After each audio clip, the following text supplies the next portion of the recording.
Здравейте на всички! Правя това видео съвсем експериментално с цел популяризиране на българското първенство по спортна табла. Както всички вече знаят, първенството започва на 9 декември. Съответно записванията са до 8 декември. Обичайно доста хора започват кариерата си онлайн с това първенство. Имате шанс да играете с някои от най-добрите играчи на България. До момента са се записали 30 човека, като обикновено хората се записват в последния момент и аз лично знам за доста хора, които ще се запишат. Липсват от този списък тук. Бих разгледал фаворитите и като ги разделя на няколко групи. Като за начало ще започна с така за мен открояващите се имена, като ще направя и няколко други групи на тези на липсващите, които не са се записали, и също така на скрити фаворити, или както на английски още се наричат Dark Horses. Даже често казано ще започна с тези скрити фаворити, които никой не ми слага за момента в сметките. Лично аз ще започна с Румен Рикевски, който за само една година се утвърди на табла сцената на живо. Напоследък той играе вече и онлайн. За момента статистиките са му впечатляващи в героите. Тепърва ще видим как ще се представи и в онлайн първенството на България.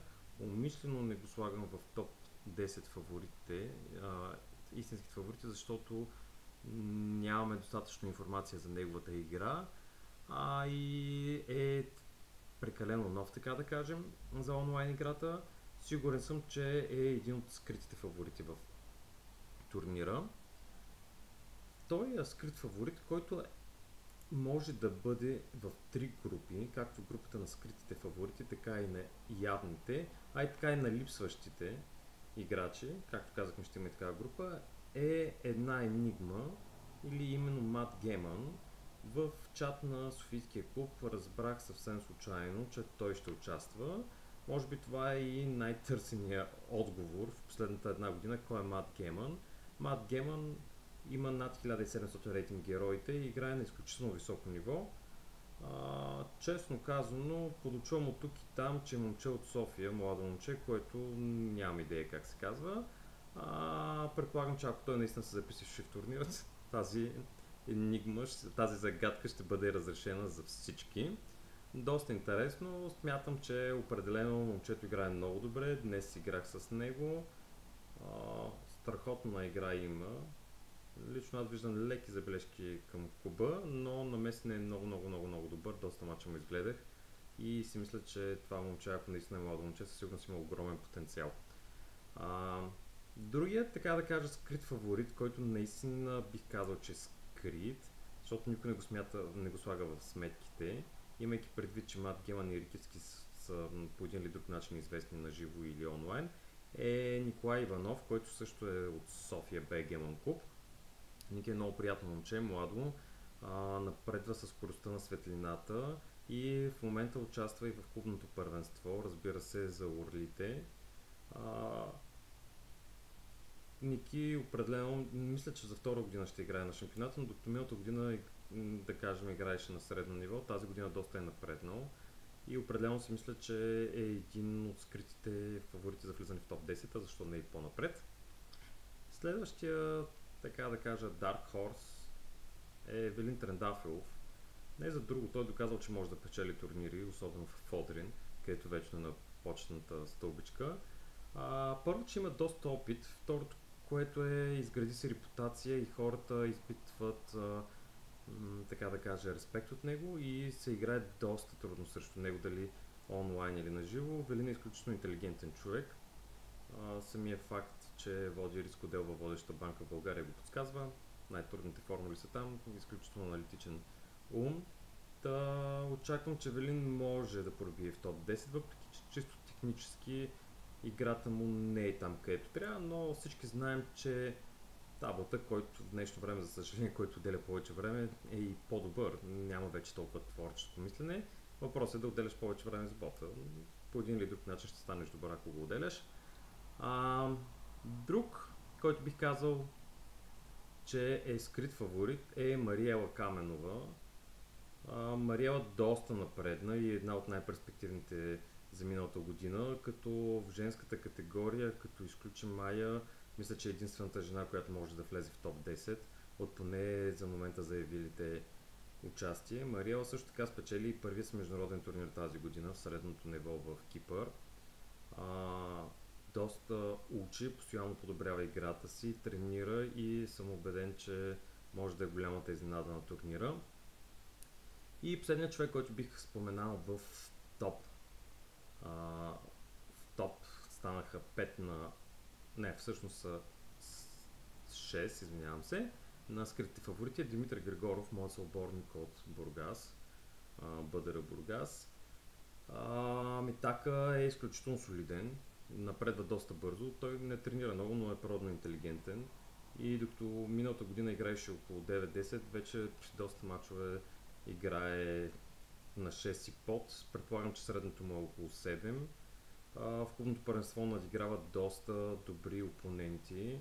На живо тази година спечели няколко купи.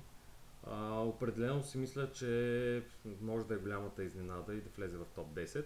И тук ще приключа с списъка с скритите фаворити. Сега ще спомена няколко имена, които липсват от турнира. Не знам дали ще се запишат. Някои с по-голяма сигурност съм сигурен, че няма да участват, други има вероятност да участват. Започвам с Райко Кирилов, който е доста приличен играч и някак си не мога да се представя турнира без него, защото той е една от най-колоритните личности в българската табла сцена. Има и играта, и качествата, и присъствието да бъде в, така да кажа, топ 15-20, защо не и топ 10. Добър ден, може да победи абсолютно всеки. Определено, ако не се запише, ще липсва на турнира. Друг човек, който определено липсва, поне за момента, е Милен Ангел, след страхотното си представяне на Merit Open. Определено е един от липсващите. И тук вече ще спомена двама супер липсващи, които винаги са били фаворити в този турнир. Георги Чолаков, който живее в Англия, за момента не се е записал. Много пъти е бил част от националните гарнитури и на живо, и онлайн. Не знам дали ще се запише, до сега мисля, че винаги участва в турнира. Очаквам, че може да се запише. А ако той се запише, това абсолютно автоматично го вкарва в топ 10 и на явните фаворити, които ще коментираме малко по-късно. Другия голям липсващ, който от няколко години не играе, за съжаление, турнира е Божидар Илиев, един от най-успешните ни международни играчи. Почти съм сигурен, че няма да се запише, затова и не го сложи в явните фаворити. От тук нататък с двама човека, които не съм сигурен дали ще играят, като един е моя милост. Аз лично за себе си не съм решил дали мога да се ангажирам с този турнир, тъй като е доста трудно всяка седмица или уикенд по-скоро да си на линия. Поне за мен това е трудно, мачовете са дълги до 13 и изискващ повече време. Не съм убеден дали аз лично ще се запиша, но пък с удоволствие ще следя турнира. Другия, който за мен е много голям липсващ до момента, но лично аз разговарях с него и знам, че ще се запише, ако станат 50 човека, затова че записвайте се, е Севделин Цветанов, който, както казах по-рано, е единственият българин в топ 10 за момента на най-добрите играчи на световното клубно първенство. Той играе за отбора на Варна и съответно миналото ген завърши в топ 3 на националното първенство, отново с най-добър пиар. Колкото и нескромно да звучи, ако аз и Севдо играем, бих ги сложил и двама ни в топ 10 на явните фаворити. Като за сега, ако не мога да говоря за тези явни фаворити двама, продължавам с останалите, които вече са се записали. Янко Тодоров е един от тях. Янко всяка година, един от последните 3-4 години особено, е един от най-добрите български играчи. Янко играе и в момента първа ракета на Бургаския клуб. Янко спечели преди година и половина най-добрите сред най-добрите и определено е една от най-значимите табла фигури в последните 2-3 години. Миналата година не се представи спрямо очакването в турнира, затова че очаквам тази година доста по-силно представяне от него. Друг е Румен Рашеев. Румен Рашеев е изключително добър играч от 15-20 години на табла сцената в България. Спечели турнира миналата година, тази година ще защитава титлата си. Мисля, че до сега никой не е защитявал титлата си. Моля някой да ме поправи, ако това е така. Но Румен винаги е сред фаворитите. Почти винаги е бил и част от онлайн гарнитурите на националния отбор. За това, че съм абсолютно убеден в доброто му представяне. Тук вече следващия, който бих сложил е Иван Петров, също утвърдено име на табла сцената в България. Изключително солиден и добър играч. Вече натиска и на международната сцена. Няколко трофея спечели. Определено си мисля, че Иван Петров има шанс да повтори доброто си класиране от миналата година, където, ако не се лъжа, завърши втори или трети. Не помня кой беше след Румен, или Севдо или Ванката, но не съм много убеден. Разбира се, следващия човек, който бих коментирал, човек, който не може да се опише, е Майя Пейчева. Винаги е фаворит за челните места. Миналата година не се представи спрямо очакванията. Влезе в топ 10. Мисля, че в момента е резерва в националния отбор. Не, тя е титуляр, а Петю е резерва. Разбира се, Майя е винаги сред фаворитите за топ местата. Международен играч от 20 години. Няма как да не я включа. И тук сега следват някои интересни имена, като може би доста хора ще ме осъдят за тях, но прецених, че тези хора трябва да присъстват, защото те не са нито скрити фаворити, нито са някакви прохождащи играчи. Затова реших, че мястото им е тук.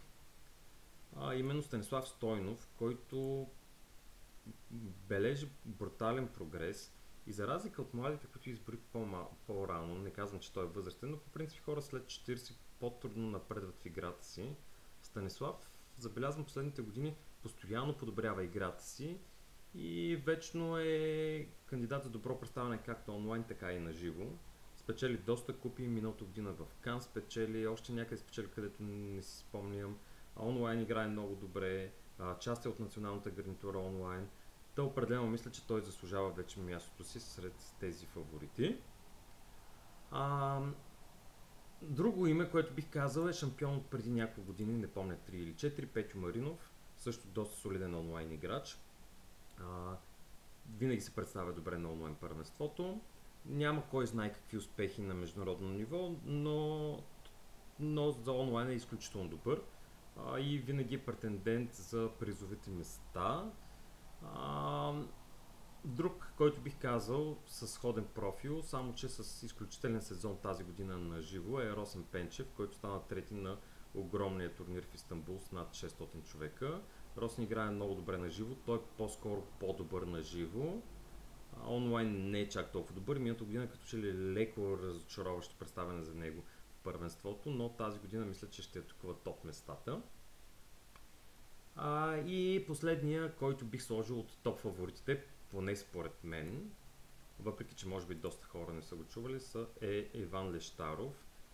Изключително бързо напредна. За първ път се запознах с него миналата година, може би декември месец, на един от турнирите на Боряна в Бардеруш. Тогава беше изцяло непознат за мен. Вече е един от най-добрите български играчи в Героите. Постоянно напредва, изключително е любознателен. Записва всичките си мачове и на живо. Направи страхотно представяне. Мисля, че беше най-преднокосирания българин в Одрин. Ако не се лъжа, завърши шести.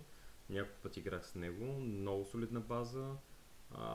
Не виждам слаби страни и постоянно подобрява играта си. Затова че аз няма как да го сложа сред скритите фаворити, защото според мен той е по-добър от половината, които изборих тук, в явните фаворити, и определено очаквам големи неща от него. Както казах, тук би бил и Мат Гамон, ако наистина се запише, защото и той за мен с идентичен профил те двамата. Това е. Вие ще бъдете ли част от републиканското? Както ви казах, Севдо ми е казал в личен разговор, не знам дали е окей да го съобщя пред публиката, че ще се запише само ако се запишат около 50 човека. Аз също не съм решил. Знам, че доста хора ще се запишат в едните няколко дни и от Бургаския клуб, и от Бургаския клуб. Това, че съм от Варненския, от Бургаския, мисля, че от Пловдивския. Мисля си, че съвсем скоро ще има и женско първенство, което ще започне януари. Там са се записали 11 дами, като определено Майя Пейчева се откроява. Там тя е фаворит. Може да се запишете също сайта на EBIF, който шервам в момента. Освен Майя, втори фаворит бих сложил Мариела с голяма предина. Знам също така обаче, че и Елена ще се запише Желева, която играе много, много, много добре. Това за мен са трите явни фаворита. Скрити фаворити бих сложил Анна Спасова и Олга Сладкарова, които имат изключително много международен опит, но не знам как биха го а, транслирали в онлайн играта. Ще бъде интересно. Определено Майя изпъква в това каре тук. Боряна също не е за отписване на трупа доста опит. Ще бъде интересно, затова че пожелавам успех на всички. Записвайте се в турнира. Това е страхотен шанс да играете с най-добрите играчи в България и съответно да докажете колко струвате. Пожелавам ви успех и до нови срещи и в канала, евентуално ако реша да го развивам, както и по табломасите.